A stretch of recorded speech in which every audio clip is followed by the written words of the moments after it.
can compare to it. An object capable of representing the very presence of God among His people. An object that, when it appeared, made nations tremble, armies retreat, and hearts bow. That object was the Ark of the Covenant. But how was it built? Who laid hands on such an important work? And perhaps most intriguing, how was it actually used in the daily life of Israel? The answer is much deeper and more surprising than most people imagine. Everything begins in the desert, after the people of Israel were freed from Egypt.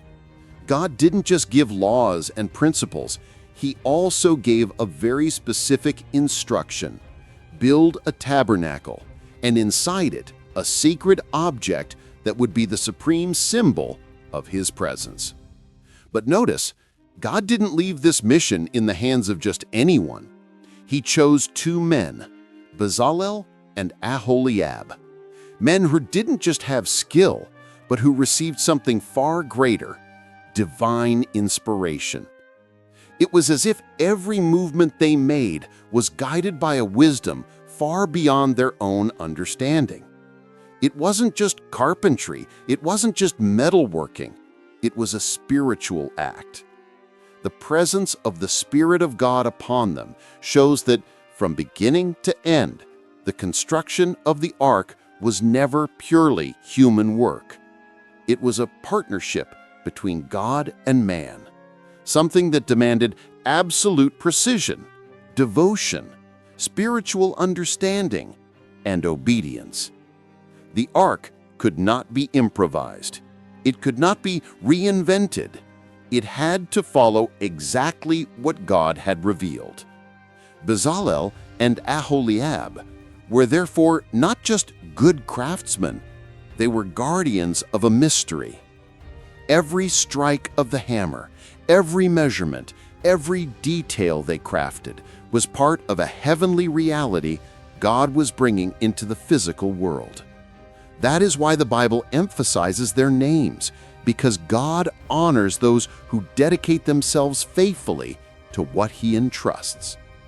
And it's astonishing to think that God could have sent angels to do this work, but He didn't. He chose men. Men of flesh and blood, full of limitations, but also full of obedience.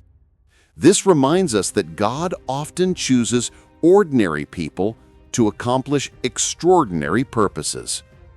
The Ark of the Covenant was not just a golden box.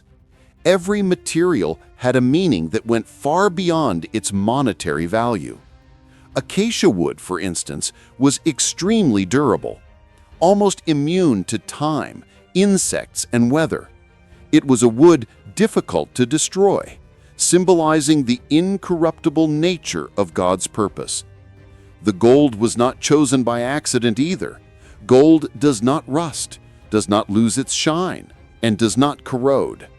It was as if God were saying that everything associated with His presence must have permanence, purity, and absolute value. Gold represented divine perfection, undiminished glory, eternal majesty. And when we think about the fact that the chest was made of wood but completely overlaid with gold inside and out, we see a powerful symbolic detail. Inside and out, the presence of God is pure.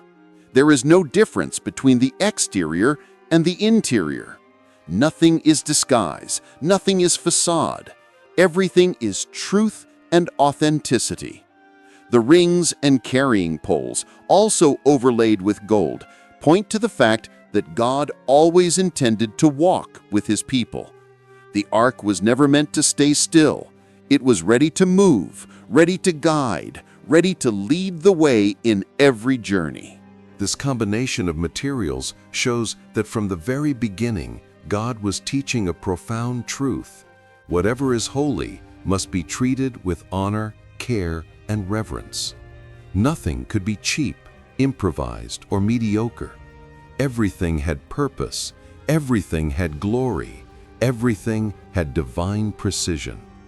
The ark had specific measurements, about 111 centimeters long, 67 wide, and 67 high.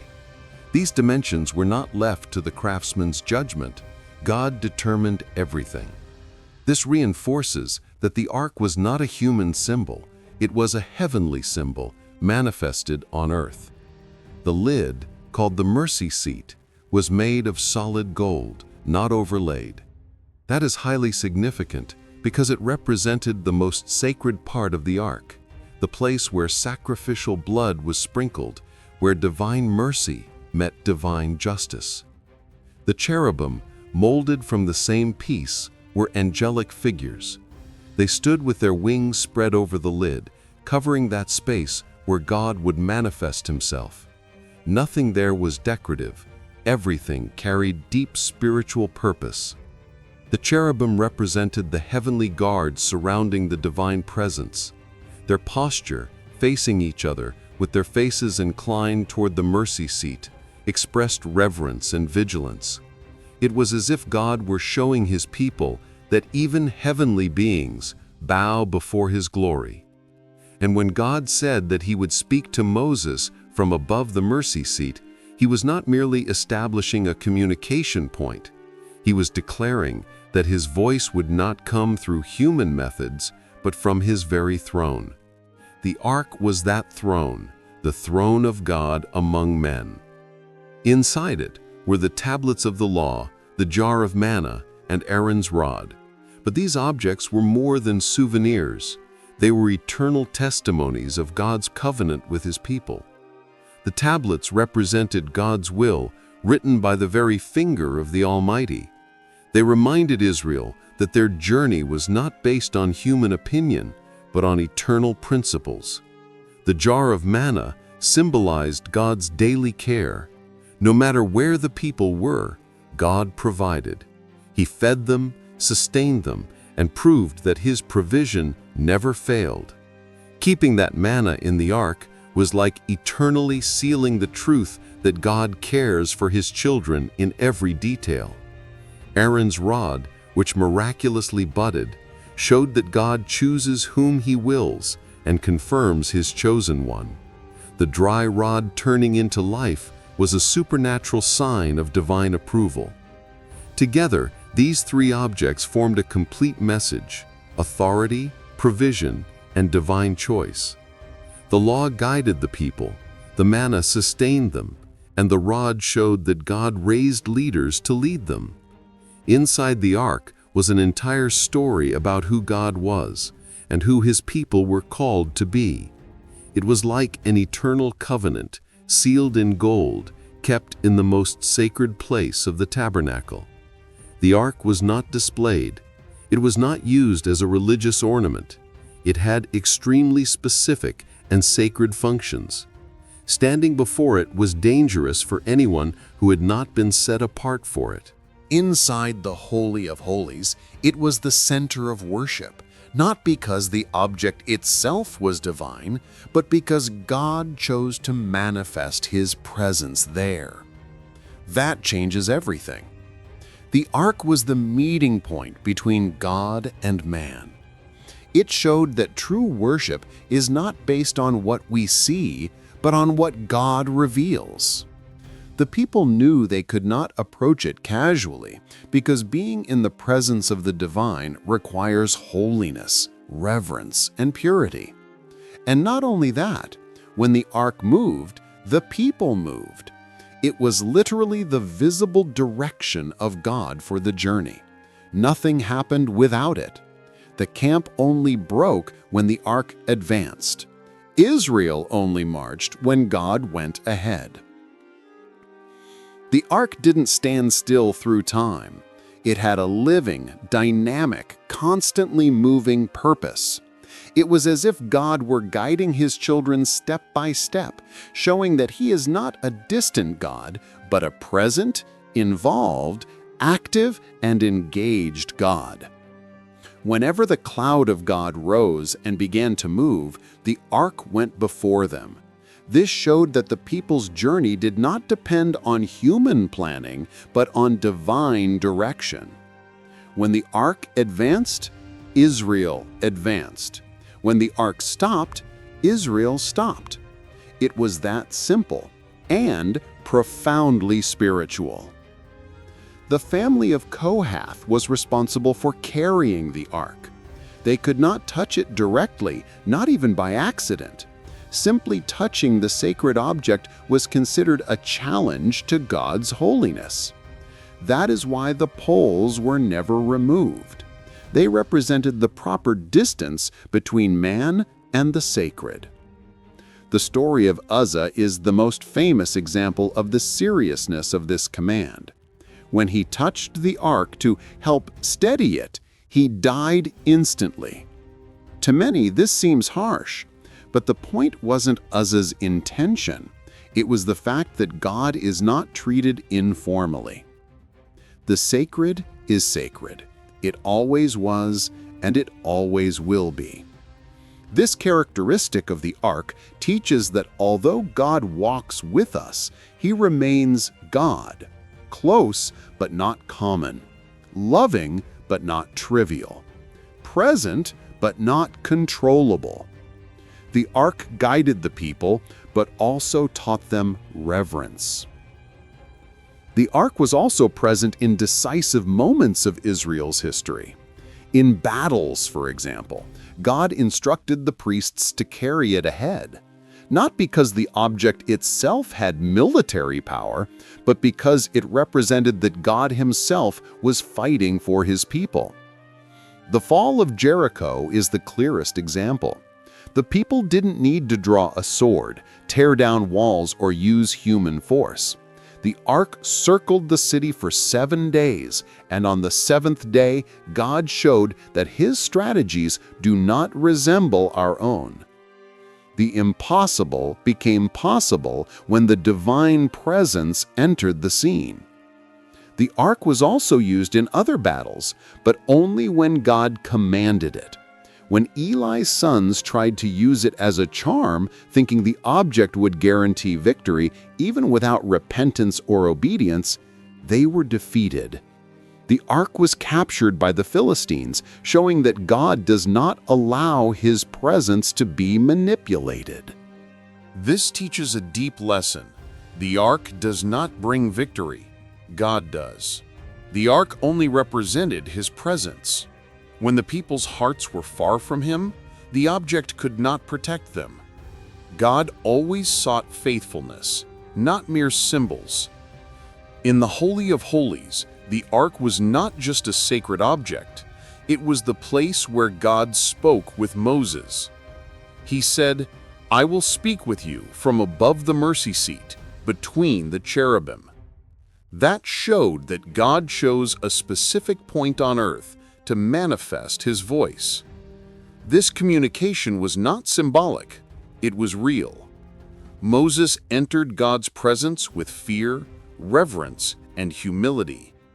There he received directions, clarifications, and revelations that would shape the history of Israel forever. The mercy seat represented the place where justice and mercy met. The blood sprinkled there on the Day of Atonement showed that God's forgiveness was not cheap, but it was also not inaccessible. The holy God is also the merciful God. The cherubim, molded from the same piece as the lid, showed that heavenly worship and earthly worship were connected at that point. Heaven and earth touched there. God was literally among his people, guiding them in love and holiness. The ark, therefore, was more than a symbol. It was an encounter, a dialogue, a bridge between the heavenly throne and human life. The ark symbolized the absolute holiness of God. Nothing in it was common. Nothing in it was human. Everything was heavenly. That is why treating it carelessly was treated as an affront to God himself. It taught the people that the divine presence cannot be manipulated, used, adjusted, or treated as something ordinary. Being in the presence of holiness requires purification, reverence, and obedience. The ark also represented God's commitment to his people. It reminded them that God was not distant, but dwelt among them. And this closeness did not diminish his majesty. It revealed how pure, powerful, and worthy of fear he truly is. And there was an incredible balance. The ark showed that God is accessible, but not ordinary. He is near, but not our equal. He loves, but also disciplines. This duality, love and holiness, was one of the central messages of the Ark of the Covenant. The Bible contains many stories about people who treated the ark irreverently, not because they were evil necessarily, but because they didn't understand the weight of God's holiness. The case of the men of Beth Shemesh is one example. They received the ark back from the Philistines, but looked inside of it, and many died instantly. This may seem extreme from our modern perspective, but the message is clear. God cannot be treated as common. The ark represented his glory, his character, his presence. Looking inside it was a violation of the boundary between the human and the divine. Another striking episode is that of Eli's sons, who thought they could use the ark as a political or military tool. They believed the object would guarantee victory, but ignored the sin and rebellion of the people. God did not allow his presence to be treated as superstition. These stories are not meant to frighten, but to teach. They show that true faith is not manipulation. It is not empty ritual. It is not spiritual magic.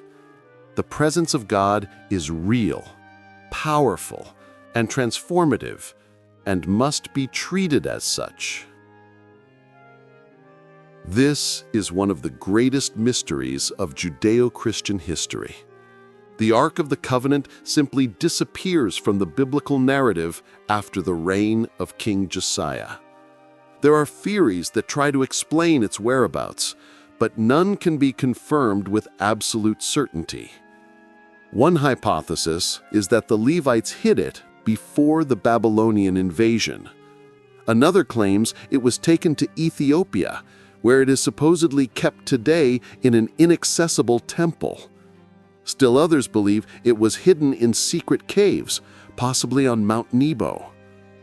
Some archaeologists believe the ark was destroyed during one of the ancient wars. Others say it was buried beneath the temple itself in undiscovered underground chambers. The truth is, we don't know. And perhaps we were not meant to know. Perhaps God allowed the ark to be hidden so that the people would not turn it into an object of idolatry. For many scholars, its disappearance preserves its true meaning. The ark was a symbol of something far greater and was never meant to be the center of worship. Despite the theories and speculations, its message remains alive and relevant. The holiness of God is still real. His presence still guides all who seek him, and his covenant remains unbroken, even though the physical object is no longer before us. The Ark of the Covenant was not just a religious artifact. It was the living symbol of God's presence among his people. It guided, protected, taught, and revealed divine holiness in a physical and visible way. Its story teaches us that God cares. He draws near. He speaks. He guides. He remains. But it also reminds us that his presence must be treated with respect, reverence, and fear. The ark showed that God is accessible, but never trivial. Close, but never ordinary. Loving, yet just. And above all, faithful to his covenant. If this story spoke to you, like this video, subscribe to the channel, and continue this journey with me. And before we finish, here's a special invitation. If you want to understand how the Ark of the Covenant connects to the construction of Israel's most sacred place, be sure to watch the video about Solomon's Temple. There you will discover even deeper secrets about God's presence among His people.